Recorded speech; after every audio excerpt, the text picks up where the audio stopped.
Hey guys, it's quote unquote your boy, Ballface8020, back again with another great response video. So, I saw this vid from Undead Chronic, and it's short, but it touched on a subject that, I've been thinking about for a while, so I thought this would be a good opportunity to discuss it. And, that's the idea of of using religion in general, but often Islam in particular, to as a means to roll back feminism. And I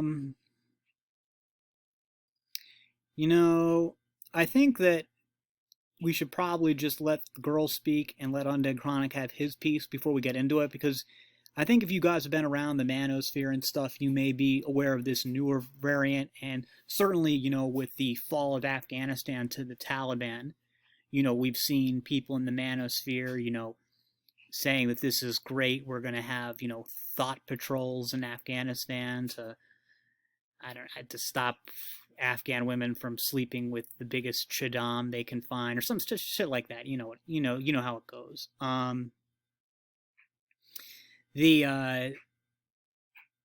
So I don't know. I mean, I guess I just wanted to respond to it. I'm not. You guys know me. I'm not interested in getting on some moral high horse and lecturing.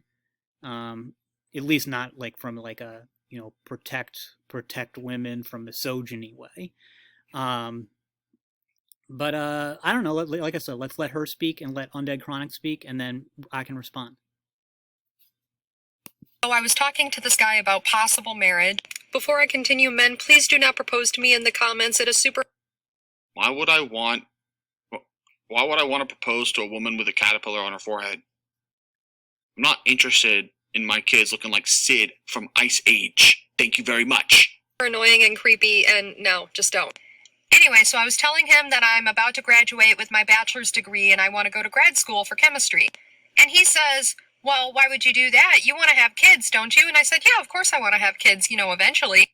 Eventually, I'm willing to let my eggs decay inside my ovaries so I can go to grad school and put on a chemistry jacket and be like, ooh, I'm going to be a smart little doctoral candidate. So you care more about your degrees than you care about the health of your children. I don't think you'd make a good mother. And if you tell this chick she wouldn't make a good mother, she'd probably freak out. She's like, what do you mean? You can have kids until your 50s. Dude, I know we're supposed to be talking about Islam, but I gotta stop here. I'm not looking to pick a fight with Undead Chronic.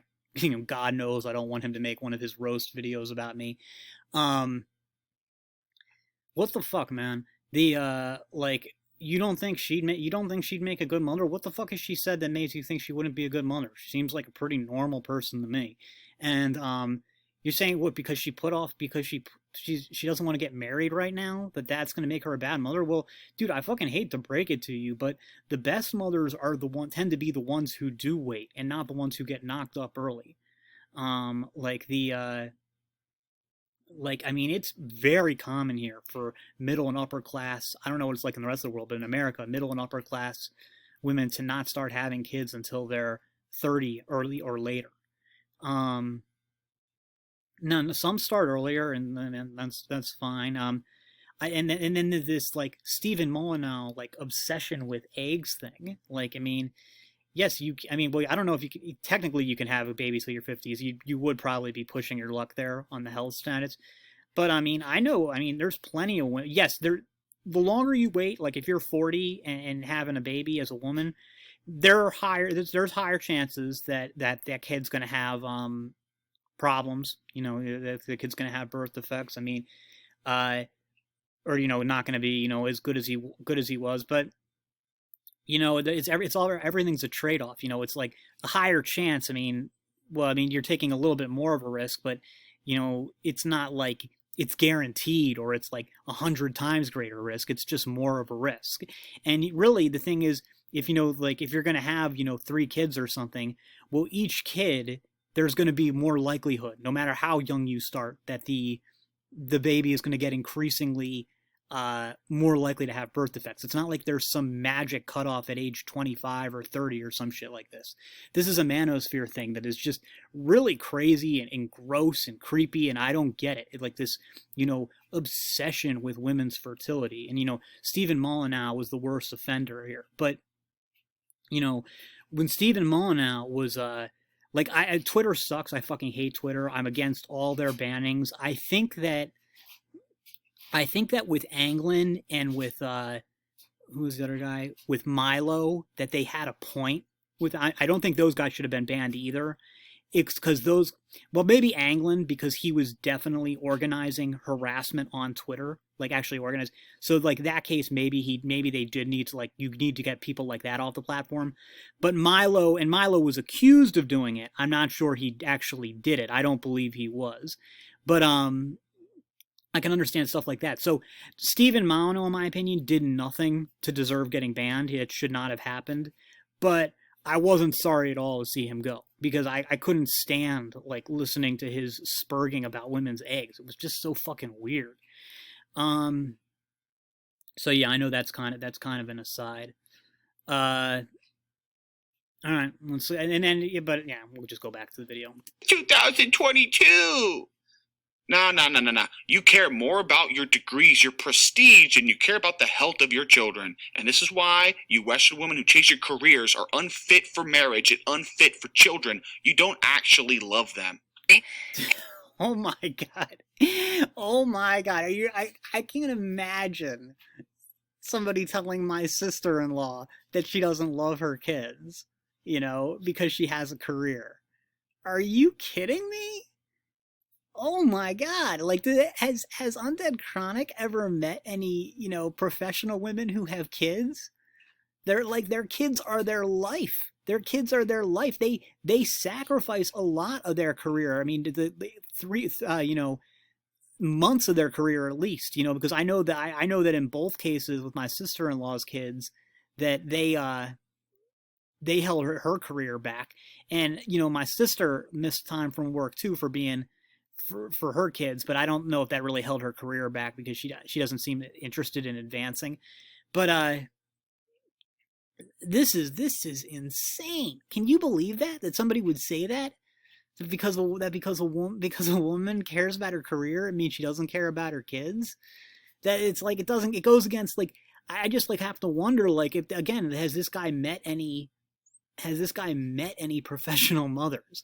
Because they're all over the place. And then saying that you can't be a good mother if you're doing a career. Well, that I know that mRNA vaccines are very controversial. I get that, but they're still, whatever you think about them, they're still a scientific achievement. And it was a woman who developed it. That was some Hungarian woman, and her daughter ended up being a rower, an Olympic medalist for rowing. So, I mean, she must have done something right for raising her, right? So, I mean, this is crazy. It's just a crazy thing to say. And he said, then why would you waste your time at grad school? You have to stay home with them. And I was like, I'm gonna work too. This man said, women can't work in Islam once they have kids. That's against the religion. Sir, did you forget that Khadijah, the Prophet Muhammad, peace be upon him's first wife, was his boss? This is what happens when feminism infects Islam. My brothers, you have Muslim feminists telling you that the Prophet Muhammad was subservient to a woman. That's disgusting. She had all of his kids, and she worked as his boss. This is haram. This is absolute haram. My Muslim brothers, defend yourselves in the comment sections. I don't know enough to defend them. Do not tell me that women can't work in Islam, because that is just incorrect. So, okay, so, well, I mean, good on Undead Chronic for not trying to say he's an expert on Islam or anything. He just says he leave it to the Muslim guys who watch him to go and give their opinion on it. And I'm not an expert on Islam either, although I suspect I know more about it than he does. I know when it comes to religions, I know, a lot about Judaism, obviously, because I'm Jewish. I know a bit about Christianity because I've read a lot of Christian stuff because, I'm interested in creationism, and there's no such thing as Jewish creationism. Like, can you guys imagine, like, like a Jewish guy trying to like scientifically like prove that evolution, like trying to like arguing against evolution scientifically? Like, that would never happen. I mean, there are definitely, religious. I mean, probably most ultra Orthodox Jews, don't believe in evolution. They think the world was created in 6 days. But if you ask them, like, well, what about this science or this science, they would just be like, what? They just like wouldn't. They like wouldn't process it. They wouldn't know what you were talking about, and they would just be like, "Oh, well, the Torah says that that's not true." And then they just dismiss it out of hand. But like Christians will actually, religious Christians will actually engage with the science. So I'll read their stuff. So I know a little bit about Christianity from that. I know a lot about Buddhism because I read a lot of Buddhist stuff, and I know essentially nothing about Hinduism. I don't understand it. I know like a little bit about it, but I don't get it at all. And Islam is probably more in the middle. I don't think I know as much about it as I know about Christianity. But I know more about it than I know about Hinduism. Yeah, with this, first of all, the girl in the video, I assume because of the unibrow, I just assumed that she was, and she's wearing the Michigan shirt, and then, I'm in Michigan. You guys have probably piece that together by now. There are a lot of Arabs here, usually from Lebanon, or Syria, and so I just figured she's, a Michigan Lebanese. Even though her features don't look particularly Lebanese to me.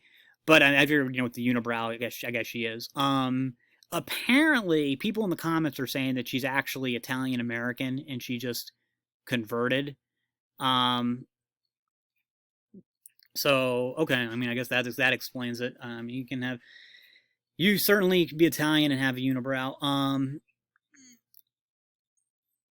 So she's a convert, and they tend to be kind of like converts to any religion are kind of like, they tend to be weird. So what she's saying, I'm pretty sure, and I'm not an expert on Islam, but a lot of the guys in Undead Chronics comments were backing me up on this, that there's no prohibition there's nothing in Islam that prohibits women from working outside the home after they've had kids. That's what the people, and these are people in the comments who would be sympathetic with the like whole MGTOW thing. So that's the first part. So I think that I wouldn't be surprised if the guy she was talking to was maybe, who knows? Actually, I'm not even going to guess what he is. I'm not going to guess what he is. But and then she mentioned this thing about marriage proposals. I think that there's probably a lot of Muslim guys who are maybe not from the U.S. who are watching, who want an American wife, who are sending her all those proposals, and that's just how it goes. But then the next part, she says that the Prophet Muhammad actually worked for his wife. That she was the boss and he was working for her, and this seems to have really offended Undead Chronic. And he said that he doesn't know enough, so he's going to let people answer. And it seems like the people in the comments, the Muslims in the comments, are pretty definitively saying that that's bullshit. That she was older than him, but he didn't really work for her. She owns stuff, but he essentially managed the business, and she had just inherited money, but that he was the guy running things. So I don't know. So I don't know if it's like one of those things where like this girl is saying like, well, technically it was her money, but I'm not sure like how marriage worked like in 7th century Arabia, if it meant that like once they were married it was now his money. So I really don't know. I couldn't tell you. I think she definitely really overstated her case in that front. I think she was right that women are allowed to work outside the home after they're married in Islam. I mean, it sounds like even the Taliban are saying that. And but but no, she really overstated her case. But anyway, so this gets into the whole subject of first of all, I want to address what Undead Chronic said about like letting feminism you let feminism into Islam and it'll ruin it the same way it's ruined the other religions. Yeah, I think that's true. I think that's true. The you can't I can only, I mean, I can tell you, like, because I've seen, in America, so I've seen it both ways. I've seen what happens in Judaism, and I've also seen what happens in Christianity. It's real. I don't know anything. It seems like it hasn't really hurt Buddhism that much yet, but I kind of think that like you're seeing the beginnings of it in Islam, and I think it's going to be a problem, just like it's been big time for Christianity and a little bit for Judaism. The like I mean I think it's like anything else. It's like anything else. I forget who the guy who said it, but it's like a law. It's like some law of like society. He said that any organization that isn't explicitly anti-liberal will eventually become a liberal organization. So like that's why like you have like a company like Nike, they just make shoes. There's nothing that's they make like shoes and clothes and whatever. But since they aren't like explicitly devoted to being against liberals, eventually liberals capture it and it becomes a liberal organization. It's like an inevitability. And it seems like there's at least some of that, with religion. And even then in religions that you think would be more resistant to it, well, Islam and Judaism definitely, but even Christianity to an extent. I mean, it's hard to think like, we see that we think of now as Christianity being the most vulnerable to feminism, but like 500 years ago, I don't think anybody would have said that. In fact, a lot of anti-feminist arguments would probably have been based on the reading of scripture. So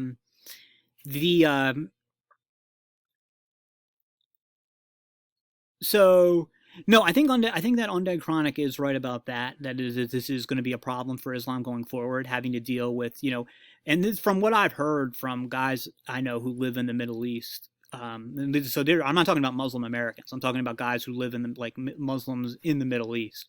They're saying it's becoming more of a problem. This is as Western culture seeps in, you get the religion itself becomes more feminist. Yeah,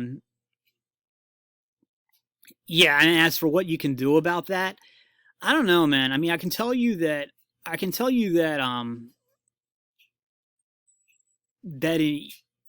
like in Judaism, it's been a problem for like all the because Judaism is like split between different things. Like even in Orthodox Judaism, which also known as real Judaism, there's like splits between the modern Orthodox, and those are the types who have a lot of trouble with feminism, and then the more conservative ultra Orthodox. Often they're called Hasidic, but actually not all ultra Orthodox are Hasidic. Those two groups essentially have the ultra Orthodox essentially don't have a problem with feminism. It wouldn't really be relevant to ultra Orthodox culture because like it's different in America, but in Israel, the women in ultra Orthodox are the breadwinners because the men are studying all day. So there wouldn't be any real room for any type of oppression of women because the women are the ones who are making the money. And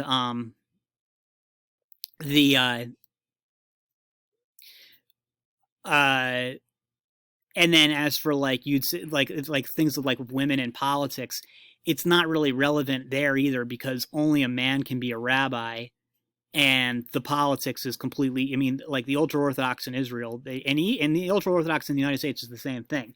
They don't like look at candidates and decide who they're going to vote for. They just get they get the word from their rabbi saying you have to vote for this person, and then they do. And it's a very top down society.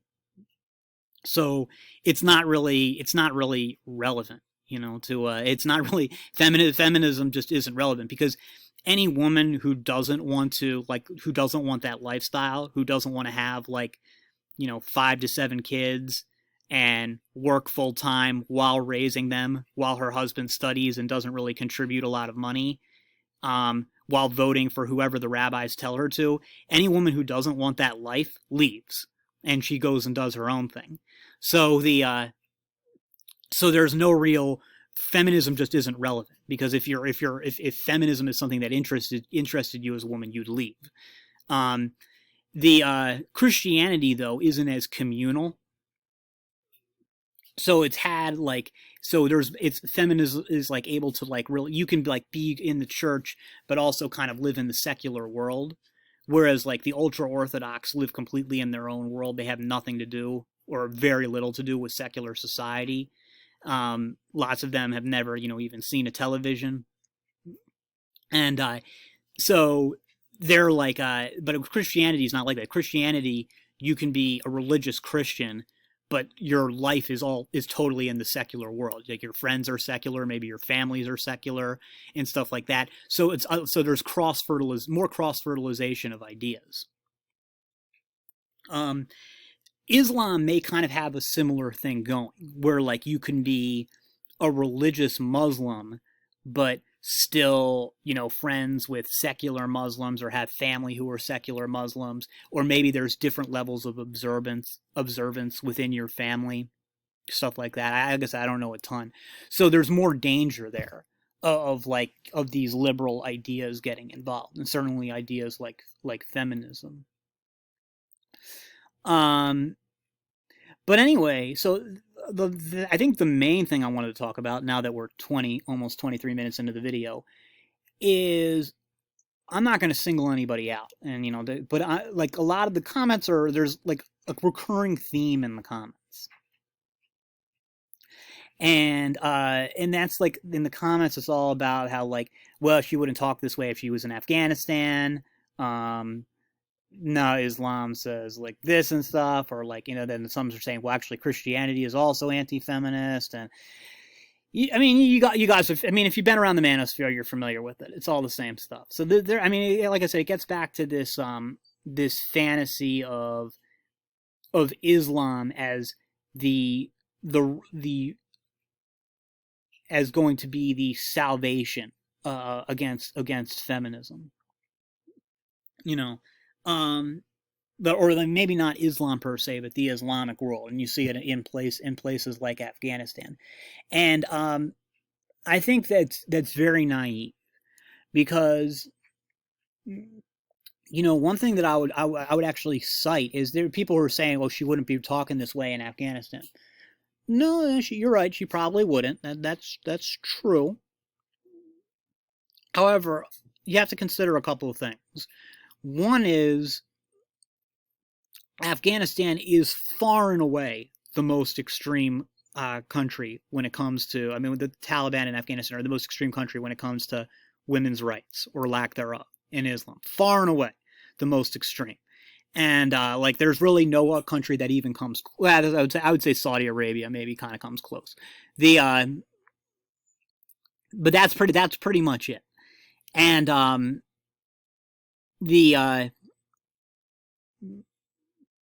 so the Islamic world has well over 1 billion people, and you're talking about one country which has, I don't even know how many, 30 million or something in Afghanistan. So you're talking about a relatively small section of the populace, and not even all of the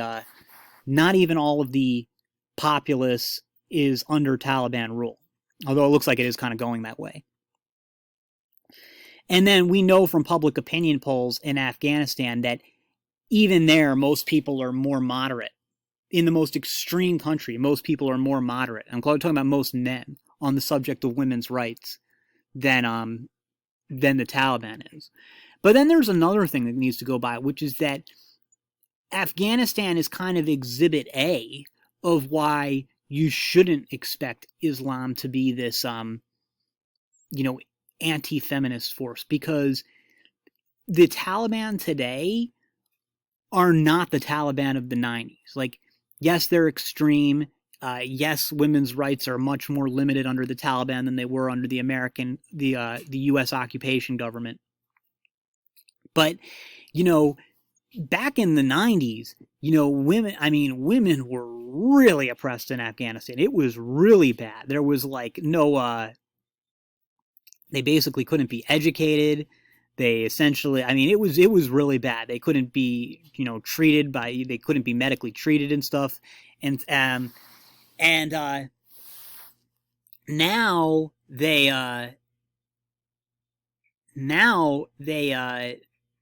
can do all that stuff. And in fact, the Taliban's been really promoting it, saying, "Hey, look, we have women are going to school, women are out in their burqas, saying that they want Taliban rule.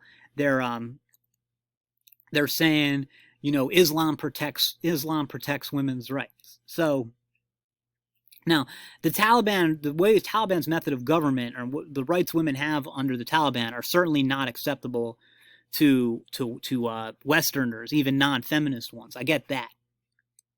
But you've seen that even the Taliban has moderated their position on women's rights. Has started, like I said, has allowed women more autonomy and the right to be educated and stuff like that. So, and this is happening everywhere, and you can see this from guys in the Muslim world in the comments, saying that, like, oh, there's more and more feminism here. And then a lot of them are saying the same type of complaints that you hear guys in the West have, like, oh, yeah, they're all feminists, but they're going to end up alone with their cats. So, it's not like in the Islamic world that you're getting these, submissive young girls being forced into marriage and shit like that. Like, I'm sure that happens at some places, but overall, it's just not how it goes. It's not,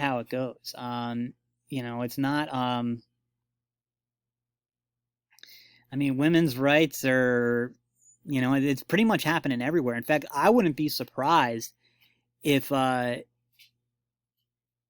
proportionately, like amongst the educated, like amongst because I don't know what it's like for the the real poor people in Islamic countries, but the middle and upper classes who are really Western educated and stuff, I wouldn't be surprised if they were proportionally more into MGTOW than Westerners are, or Americans are, because they're sort of dealing with feminism for the first time. They're seeing for the first time, in these last 10 to 20 years, what we've seen, what we didn't see until, what we saw in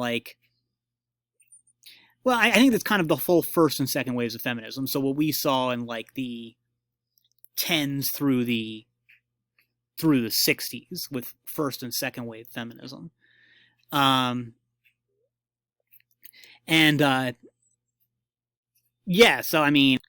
if you have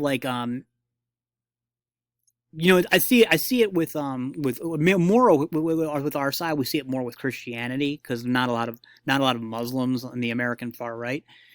But this idea of trying to use religion to advance a political agenda, and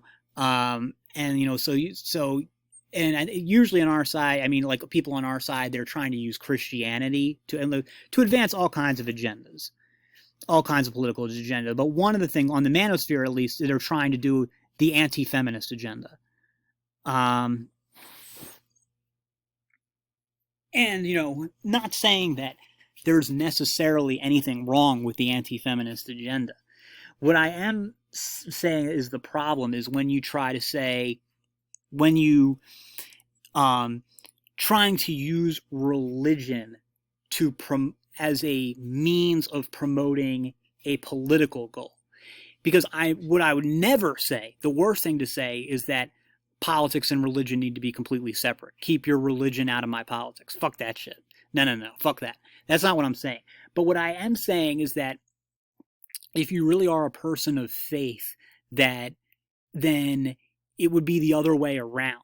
Politics would be a means of advancing your religious goals or a means of practicing your religion. So, and I feel like on the right, there's a lot of religious LARPing.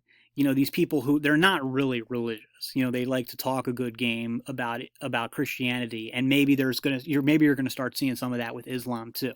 People who like talk a good game, like oh yeah, this is all about Christianity and the Bible and stuff like that, and they're always just like it's like I guess I would call it kind of a performative Christianity, that they're always going on about it, but you kind of always get the feeling that it's really their political agenda that they're passionate about, and that the Christianity is just in service of that.